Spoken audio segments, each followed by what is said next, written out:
The New York Islanders completed an impressive come-from-behind win over the LA Kings.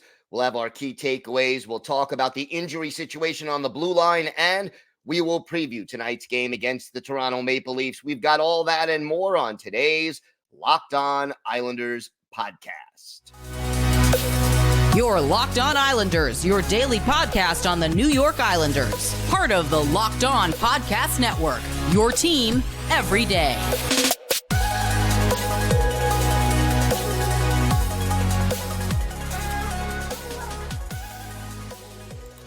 And welcome, everybody, to the Monday edition of the Locked On Islanders podcast, part of the Locked On Podcast Network, your team every day. I want to thank everyone who makes Locked On Islanders your first listen every day. Don't forget to subscribe on YouTube or wherever you get your podcasts so you can get new episodes as soon as they drop. Today's episode is brought to you by Sleeper. Download the Sleeper app and use promo code LOCKEDONNHL to get up to a $100 match on your first deposit. Terms and conditions apply. See Sleeper's terms of use for details. Wow, we have got a lot to talk about on today's show. But first, if there's something Islanders related on your mind, if you have a question, a comment, maybe a topic you'd like us to discuss on a future episode, you can email us at lockedonislanders@gmail.com.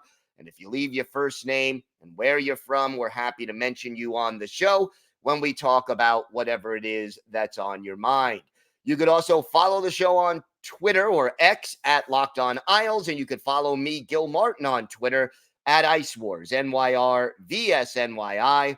We'll keep you up to date on all things Islanders all season long, and I am live tweeting during nearly every Islanders home and road game. So join me for some instant insight and analysis, and it's always great to talk a little Islanders hockey with you, game time or anytime. So definitely reach out. Well, great come-from-behind win for the New York Islanders. And, we talked, every dayers will remember, Friday, how, the Islanders won Thursday, held on to that third period lead, went into the third period with the 2-goal lead and managed to hold on and even increase that lead after giving up the early goal, beat the Columbus Blue Jackets. And, we said, hey, this was encouraging. Let's build on it. Well, the Islanders did. And how did they build on it? Well, they went out against a very good LA Kings team and overcame a 2-0 deficit after 2 periods, tied the game with 2 goals in the third, and then win it early in overtime. And you know what? To see the players that helped make the comeback possible was encouraging. And look, the Kings were 11-0-0. They had a perfect road record coming into this game. They are a legitimate Stanley Cup contending team. They are not just, the Blue Jackets, let's be honest, they are still a young rebuilding team. They have a lot of injuries. They're struggling. So beating the Blue Jackets and holding on to the lead is one thing. Doing it against a good, really solid LA Kings team and doing it realistically against a really good goalie, no less, in Cam Talbot, that is something else. And for the first 2 periods, the Islanders were, very limited. They had a grand total of 17 shots on goal over the first 40 minutes of the game. And, the Kings had 24 shots and kind of looked like they were in control of the game, that the Islanders just weren't looking dangerous. And yet in the third period, it all turns around. Islanders get 12 shots on goal in the third period, 1 in overtime, the game winner by J.G. Pageau. And all of a sudden, instead of, looking like this was yet another flat performance, this team showed its moxie, showed its ability to bounce back and to wake up in time to get not just 1 point in this game, but 2. And now you've got a couple of wins in a row. You're building on something. And needless to say, that is encouraging. And here's another encouraging thing. And let's start with it. Anders Lee, 2 goals in this game, both of the third period goals. The first one, to me, was your typical Anders Lee goal. Shot, save, Lee, about, 6 inches to a foot outside the blue paint, gets the rebound, pokes it home, bam, 2-1, momentum shift. All of a sudden, quietly, after absolutely struggling throughout most of the beginning of this season, Anders Lee has 7 goals now in 26 games. Now, does that put him in, where we want him to be kind of a situation? No, he's not where we want him to be just yet. But, if you do the math, he is over a 20-goal pace now. He is somewhere in the 22, 23 goals if he stays healthy and plays all 82 games. And all of a sudden, Anders Lee picking things up. Now, look, there are still things about Lee's game that are problematic. His lack of foot speed, his seemingly sometimes inconsistent effort. But I would say over the last 7, 8 games, Anders Lee has played a lot better. And quietly, he is tied for 4th place on this team in goals. Only Brock Nelson, Matthew Barzal, and Bo Horvat have scored more goals this year than Anders Lee. And look, goal scorers are, by reputation, streaky. It is great to see a strong performance lately by Anders Lee. A team like the Islanders, which does not have a sniper. When you don't have a sniper, you need your next level scorers, your Bo Horvats, your Brock Nelsons, your Anders Lees, your Kyle Palmieri's. Those are the guys who have to pick up the slack.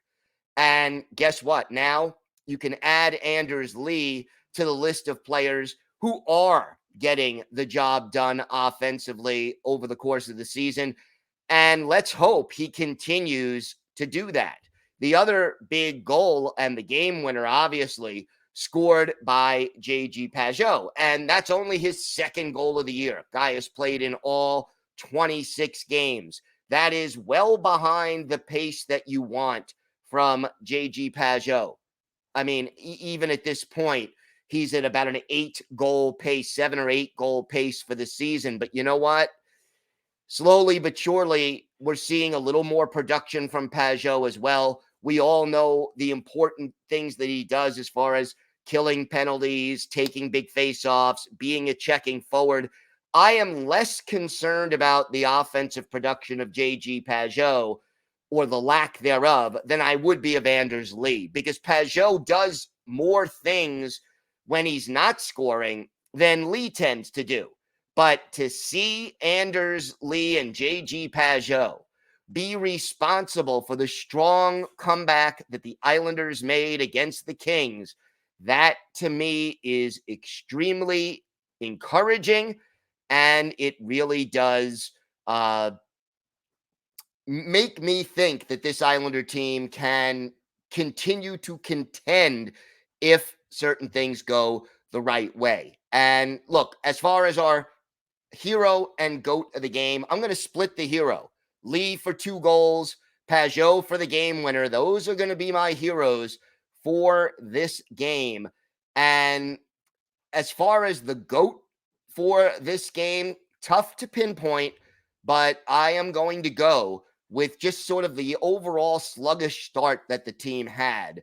And again, I guess that falls on Lane Lambert as far as, the team just not being able to consistently give that 60-minute effort.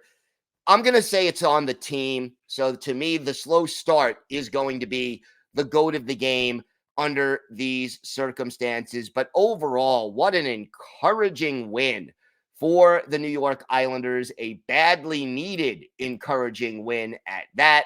So let's sort of take it, run with it, and build on it as the Islanders move on to a big game against Toronto tonight. And don't forget, of course, that you can hear every minute of that game, and it starts at 7 o'clock Eastern time. You could hear every minute of that game with the Islanders hometown radio broadcast on Sirius XM on the SXM app. Just do a search for Islanders. We have got a lot more to discuss on today's show. Islanders made another trade. Why? Another injury to the blue line. We'll talk about the trade, the injury, and where this leaves the Islanders as of right now. Plus, our Islanders birthday of the day. See if you can guess who this is. An original Islander who scored the first hat trick in franchise history. So let's see if you can pinpoint who that is. We've got all that and more coming up on today's Locked On Islanders podcast. This episode is brought to you by eBay Motors. Passion, drive, and patience.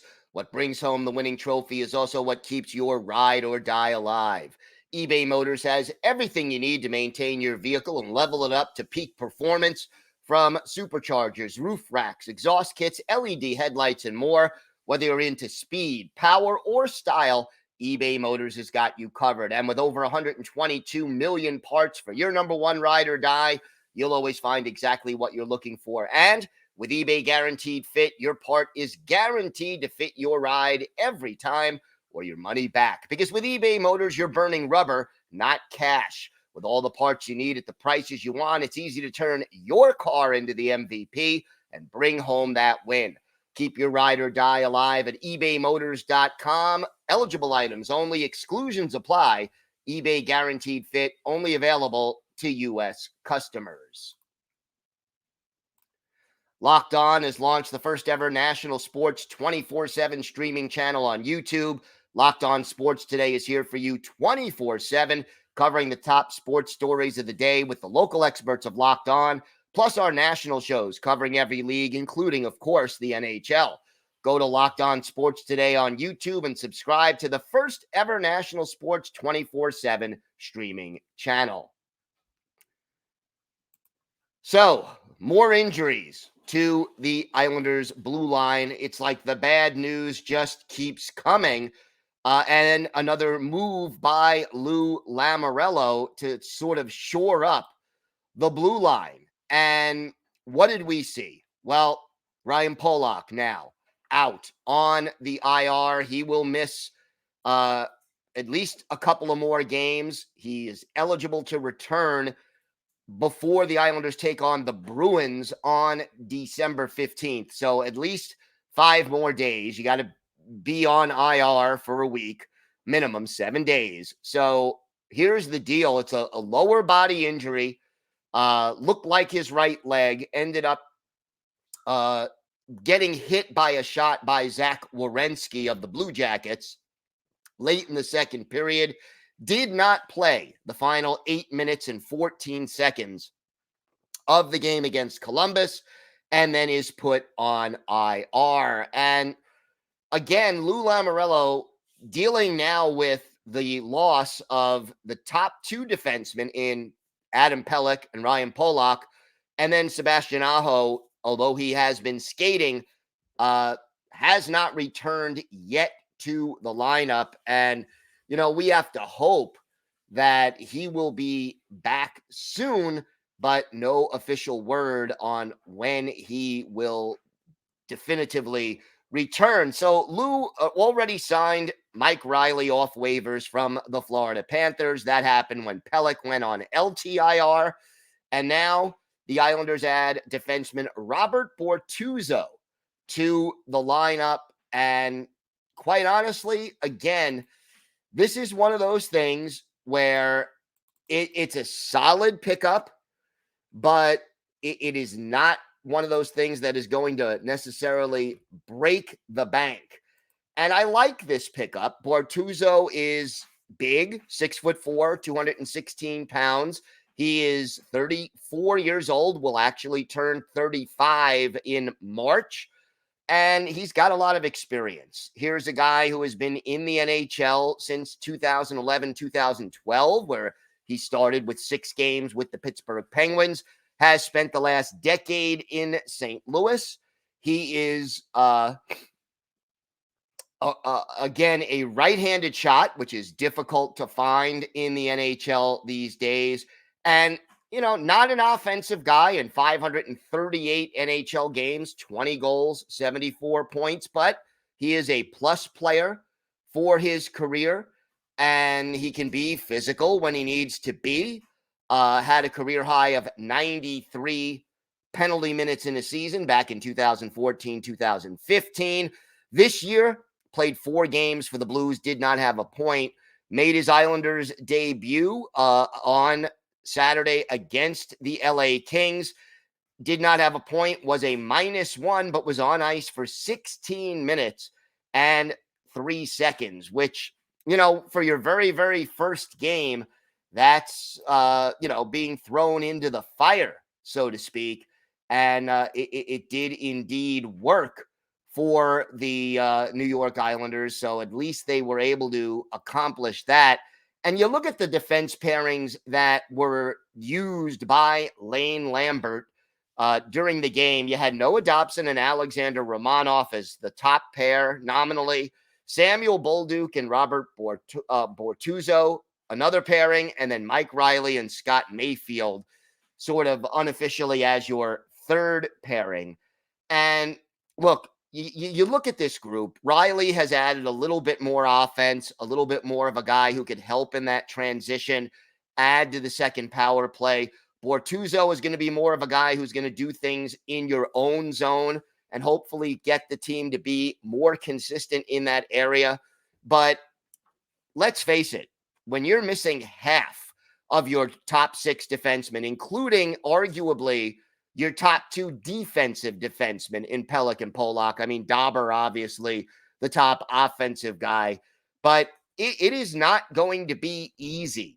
And I give credit to Lou Lamoriello for using the money that was freed up by putting Adam Pulock on LTIR and adding 2 experienced but inexpensive players in Riley and Bortuzzo. And hopefully this duo continues to integrate themselves into the lineup. I think we see Riley getting more and more comfortable with the Islanders system and his teammates. Give Bortuzzo a couple of games to also acclimate himself there. But it is a process. Let's face it. And, I don't think Bortuzzo played poorly. He had 2 hits, blocked a shot, had 1 giveaway, which, again, not shocked, was on ice for one of the goals allowed, wore number 41. But, again, his first game, don't want to jump to any rash conclusions about him. But as far as what to expect, big, consistent in his own zone, more of a, 5, 6, 7 kind of a defenseman rather than a top 4 guy, but a useful piece for this team, especially when we don't know how long Pulock and Pulock are going to be out of the lineup. You still have Grant Hutton now available as your 7th defenseman, but I think Lou Lamoriello's decision to bring in another player in Bortuzzo shows that they don't want to have Grant Hutton in the lineup on a regular basis. And I think also this lineup with Matt Martin and Oliver Wahlstrom being the extra forwards is kind of working for this team, but we will get more into that in the coming days on the show. So that is the newest New York Islander, and we will keep an eye on him and see how he ends up fitting into the lineup. But the Islanders not standing pat with all of these injuries on the blue line. And let's face it, that is certainly not something that they can afford to do. So hopefully these fill-in players make for some tough decisions as to who stays in the lineup when everybody returns healthy. But that's going to be a little while, especially for Pulock. We don't know. Aho supposedly close to returning. So we'll see how this all plays out. Will Riley stay in the lineup when Aho comes back? That is an interesting decision that has to be made by Lane Lambert and Lou Lamoriello. All right, we have got more to get to on today's show. Islanders, Maple Leafs tonight, UBS Arena. We will preview that game. Plus, we'll have our Islanders birthday of the day. We've got all that and a whole lot more still to come on today's Locked On Islanders podcast. Today's episode is brought to you by Sleeper. A new NHL season brings all sorts of possibilities. Bo Horvat could score 50 goals. The Islanders could hoist the Stanley Cup, and you can win big by playing daily fantasy hockey on Sleeper, the official daily fantasy app of the Locked On NHL Network. Sleeper is our number one choice for daily fantasy sports and especially daily fantasy hockey, because with Sleeper, you can win 100 times your cash in daily fantasy hockey contests. All you have to do is pick whether studs like Sorokin, Ovechkin, or McKinnon will record more or less than their sleeper projections for things like goals, assists, saves, plus, minus, and more in any given game. To win a 100 times bet on Sleeper, you need to correctly predict the outcome of 8 player stats. You heard me, Islander fans. You can win 100 times your money playing daily fantasy hockey with Sleeper. Use promo code LOCKEDONNHL. You'll receive up to a $100 match on your first deposit. Terms and conditions apply. That's Locked On NHL. See Sleeper's terms of use for details and locational availability. Locked On has launched the first ever national sports 24/7 streaming channel on YouTube. Locked On Sports Today is here for you 24/7, covering the top sports stories of the day with the local experts of Locked On, plus our national shows covering every league. Go to Locked On Sports Today on YouTube and subscribe to the first ever national sports 24/7 streaming channel. So the Islanders and the Maple Leafs going head to head tonight at the UBS Arena, 7 o'clock Eastern time start. And again, you can hear every moment of this game with the Islanders hometown radio broadcast on Sirius XM. Just go to the SXM app and search for Islanders. This is an important game for the New York Islanders. No question about that. Toronto 14-6-4 on the season. They're coming off a 4-0 shutout win over the Nashville Predators, but injuries now an issue for Toronto, and it'll be interesting to see because Joseph Woll, who had been playing very well in goal for them, now out with an injury. So it's Ilya Samsonov and Martin Jones available in goal. Jones, a veteran, struggled in his first appearance with the Leafs, gave up 6 goals, well, gave up 1 goal rather in 10 shots, but a goals against of 6.23. Samsonov, he's been a little shaky this year, a 3.21 goals against average and an 886 save percentage, and that's after the shutout win against Nashville. So look, the offense, we all know. Austin Matthews, 18 goals already on the season. William Nylander, set to become a free agent at the end of this year, leading the team with 19 assists, add 13 goals. He has 32 points to lead the team, and that includes 12 of those 32 coming on the power play. Mitch Marner, always dangerous. And of course, some guy named John Tavares, who may or may not have a little history with the New York Islanders. He will be in the lineup as well. Leafs 18th in goals for, 12th in goals against. The power play 9th in the league, hanging on in the top 10, 23.6% success rate. The PK right in the middle at 15th. And we look at the line combinations right now for the Maple Leafs. Austin Matthews, Matthew Nyes, and William Nylander, a very dangerous top trio, with John Tavares, Tyler Bertuzzi, and Mitch Marner as the second trio. That second trio would be the Islanders' top line. Easy. Max Domi centers Nicholas Robertson and Kalle Yankrok, on the third line. David Kampf, Noah Gregor, and Ryan Reeves are the fourth line. Morgan Riley and TJ Brody, the top defense pair. Simon Benoit and Jake McCabe are the second pairing, with Maxime LaJoie and Connor Timmins, the third pair. And as I mentioned, Samsonov and Martin Jones, the goalies. I expect we see Samsonov again. You look at the injury list: Matt Murray, injured. John Klingberg, IR. Timothy Liljegren, IR. Mark Giordano, IR. Joseph Woll, out. William Lagesson, out. This is a team dealing with a lot of injuries, and yet they have found ways to win 4 of their last 5 games. This is the start of a 2-game road trip on back-to-back games. So it is the Leafs and the Islanders tonight, followed by the Leafs and the Rangers on Tuesday. And it is important for the Islanders to get to not allow a talented offensive team like the Maple Leafs to have speed coming through the neutral zone and get those scoring opportunities off rushes. And boy, oh boy, you cannot turn the puck over in your own zone or at center ice, because this is a team that is dangerous and can take advantage of those kind of mistakes. If the Islanders play smart and get some really solid goaltending from Ilya Sorokin, they can definitely win this game. They're going to have to take advantage of either Samsonov or Jones, depending on who's in goal. And, you know, the defense for Toronto, not as bad as it has been in recent years, but still far from elite. So let's see whether or not the Islanders can get some scoring done.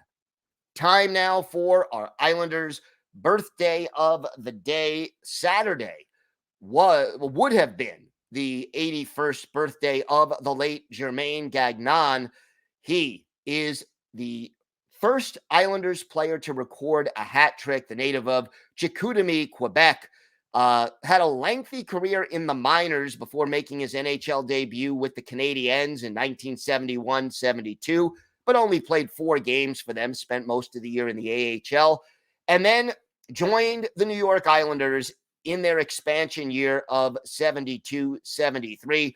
12 goals, 41 points in 63 games for the expansion Islanders. Came back the following year, had 8 goals, 22 points in 62 games, and was then traded to the Chicago Blackhawks, later played for the Kansas City Scouts before finishing his career in the minors. Gagnon, 40 goals and 141 points in 259 NHL games, had 19 playoff games, all with Chicago, 2 goals, 5 points in that. But Gagnon, well, his first NHL hat trick was the first Islanders hat trick in history. Where did it happen? When did it happen? Well, November 1st, 1972 at the Oakland Alameda County Coliseum Arena. Islanders and the California Golden Seals. Gagnon had a goal midway through the first period. Then in the third period added 2 goals, one at the 4:03 mark and one to close it out at the 15:05 mark. The goaltenders in this game, Jerry Desjardins for the Islanders, Gil Martin for the California Golden Seals. 2 goals by Craig Patrick, the future GM of the Penguins and coach of GM of the Rangers, and the assistant to Herb Brooks on the Miracle on Ice team. But for the Islanders, their first ever hat trick. Germain Gagnon, always an answer to a trivia question there. Billy Harris and Dave Hudson, each with 2 helpers. Jim Mayer with a goal and an assist. But the late Germain Gagnon, he is our Islanders' birthday of the day. I want to thank everyone for making Locked On Islanders your first listen every day. Everydayers, tomorrow on the show, we'll have our key takeaways from this big game against the Toronto Maple Leafs. We'll see how the Islanders defense core holds up with all of these injuries and new players being integrated. And we'll have that and a whole lot more for you on the show. Until then, have a great day, everybody. Stay safe. And of course, let's go Islanders.